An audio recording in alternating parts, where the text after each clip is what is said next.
තවත් ලස්සන සුබ දවසක් මේ ආකාරයට උදා වෙද්දී ඉතාමත් ආදරයෙන් ලෙන්ගතු ඔබේ හදවතට නිවසට එන මේ මොහොතේදී මගේ රත්තරන් අම්මේ තාත්ති දීපතේ අපි ඊයේ දවස වෙනකොට මෙනෙහි කරා දේව දයාවේ මංගල්‍ය ගැන.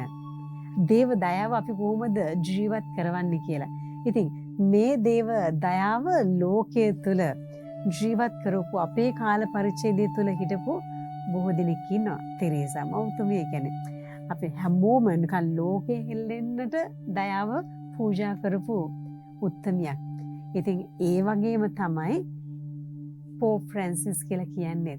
ඉතින් එතුමා මේ දේව දයාව ලෝකයේ තුල පුදුමාකාර විදියට ස්ථාපනය කරන්න උත්සාහ කරා. දයාව තුල දේව දයාව තුල තමයි උන්වහන්සේ බොහෝ දෙනෙකුට කිට්ටුනේ. ඉතින් උන්වහන්සේම කියනවා let us not forget the poor because that's where we need to reach.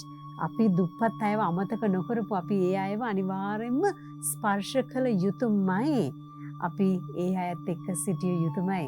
ඒ අයට අපේ සෙනෙහස අපි පිදිය යුතුමයි කියලා උන්වහන්සේ අවධාරණයෙන් කියනවා.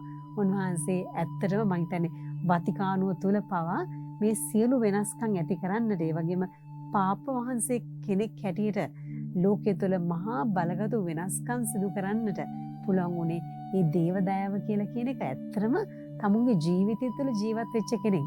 පෞද්ගලික දෙවියන් එක්ක පුදුමාකාර සම්බන්ධතාවයක් තිබිච්ච පුතෙක් හැටියට. ඉතින් ඒක නිසා අපි හරිම සතුටුයි අපේ කාල පරිච්ඡේදය තුළ අපේ ජීවිත කාලය තුළ එවැනි පුද්ගලයෙක්ගේ පහස ලබන්නට එවැනි මාර්ග උපදේශය දෙන පුද්ගලෙක්ව එහෙමත් නැත්නම් දේව උත්තමයෙක්ව දෙවියන්ගේ පුතෙක්ව දැන ගැනීමට උන්වහන්සේගේ ස්පිරිතු අපිට දැනිච්ච නිසා අපි ගොඩක් භාග්‍යවන්තයි.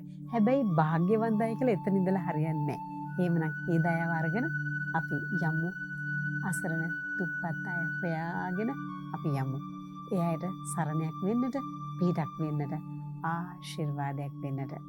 ඔබට ජේසුගේ පිහිටයි. ආමෙන්.